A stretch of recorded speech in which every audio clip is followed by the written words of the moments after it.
किसी गांव में रामू नाम का एक गरीब किसान अकेला रहता था। रामू के पास एक छोटा सा खेत था जिस पर खेती करके उसका गुजारा चलता था। एक दिन रामू बाजार में खेत के लिए बीज खरीद रहा होता है। तभी उसकी नजर दो बड़े और सुंदर घड़ों पर पड़ती है। वाह, ये तो बहुत बड़े और गहरे घड़े हैं। नदी से पानी भरकर लाने के लिए ये बिल्कुल सही रहेंगे।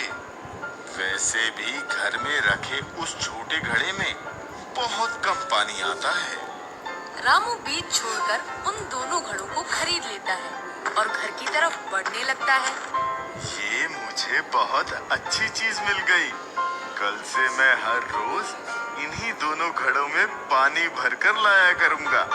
मुझे यकीन है इनका पानी मेरे लिए बिल्कुल भी कम नहीं पड़ेगा। ये सब सोचते हुए रामू घर पहुंचता है। अगली सुबह वो एक डंडे के दोनों किनारों पर रस्सी की मदद से घड़ों को बांध देता है और वो नदी की तरफ चल पड़ता है। रास्ते में वो एक कच्चे और बेजान रास्ते से होते हुए नदी के पास पहुंचता है और दोनों घड़ों को पानी से लबालब भर देता है। वाह रे वाह, इतने सारे पानी से तो पूरे दिन का काम हो जाएगा। मजा आ गया। अब तो मुझे 2 दिन तक यहाँ आना ही नहीं पड़ेगा। इसी खुशी में रामू पानी लेकर गाता गुनगुनाता घर की तरफ चलने लगता है। घर पहुंचकर वो जैसे ही घड़ों को जमीन पर रखता है, वो देखता है कि एक घड़े में पूरा और दूसरे घड़े में आधा पानी है। ये देखकर वो समझ जाता है कि एक घड़ा फूट चुका है। ये घड़ा तो फूट गया। फूटे घड़े को देखकर रामू कुछ सोचने लगता है। तभी उसे एक तरकीब सूझती है।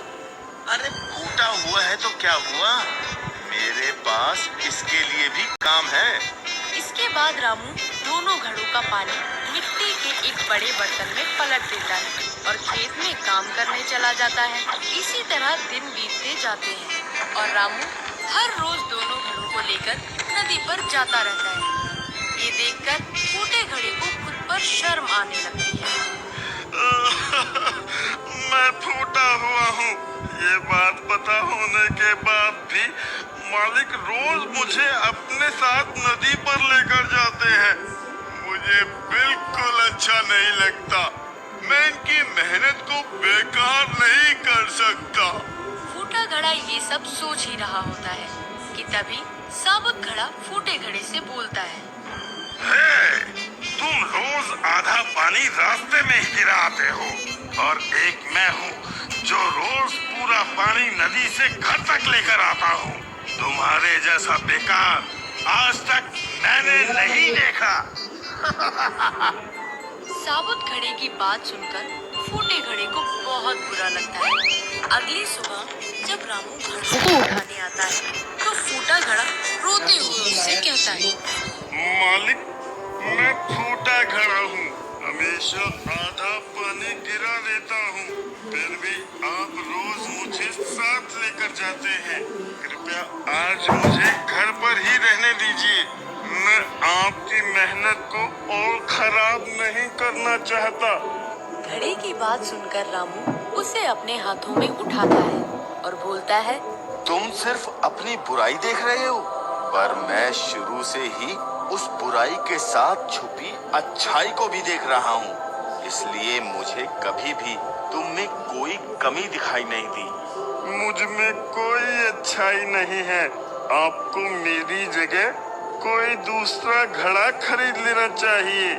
तो ठीक है, आज तुम मेरे साथ चलो और नदी से वापस आते समय वहाँ खिले फूलों को देखना। मुझे भरोसा है उसके बाद तुम अपने आप से प्यार करने लगोगे। रामू की बात मानकर फूटा घड़ा उसके साथ जाता है और नदी से वापस आते हुए सब कुछ भूलकर सिर्फ रास्ते के किनारे खिले फूलों को देखता रहता है। सुंदर फूलों को देखकर वो बहुत खुश होता है, लेकिन घर पहुंचते ही अपने अंदर आधा पानी देखकर वो फिर मायूस हो जाता है। मैंने आपसे कहा था कि मैं किसी काम का नहीं हूँ। अभी रास्ते में जिन फूलों को देखकर तुम अपनी कमी को भूल गए थे, वो फूल किसी और ने नहीं बल्कि तुमने ही उगाए हैं। हर रोज जब हम नदी से वापस घर आते हैं तो तुम्हारा आधा पानी उस धरती पर गिरता है, जिससे उन फूलों को उगने में मदद मिलती है। तो फिर तुम कैसे कह सकते हो कि तुम किसी काम के ही नहीं हो? तो उन्हें मैंने उगाया है। जब पहले दिन मैंने तुम्हारे अंदर आधा पानी देखा तभी मुझे पता चल गया था कि तुम फूटे हुए हो। इसलिए मैंने उसी शाम वहाँ फूलों के कुछ बीज बो दिए थे और फिर रोज तुम अपने पानी से उनकी सिंचाई करते रहे। देखो आज वो बीज कितने सुंदर फूल बन गए हैं। सिर्फ तुम्हारी वजह से आज वो बेजान रास्ता भी खुशनुमा हो गया है और मेरी मदद भी हो गई। इन सब में आपकी मदद कैसे हुई? वो ऐसा है कि अब मैं खेती के साथ साथ उन फूलों को भी बाजार में बेचने लगा हूँ, जिससे मेरे पास थोड़ा अधिक धन आ जाता है। उस धन से मैं खेत के लिए ज्यादा और अच्छे बीज खरीद लेता हूँ। ये सब तुम्हारी वजह से ही हो पाया है, इसलिए आज के बाद कभी खुद को बेकार मत समझना। रामू की बात सुनकर फूटे घड़े को अपनी अहमियत का एहसास हो जाता है। इसके बाद वो खुद से प्यार करने लगता है और फिर कभी खुद को बेकार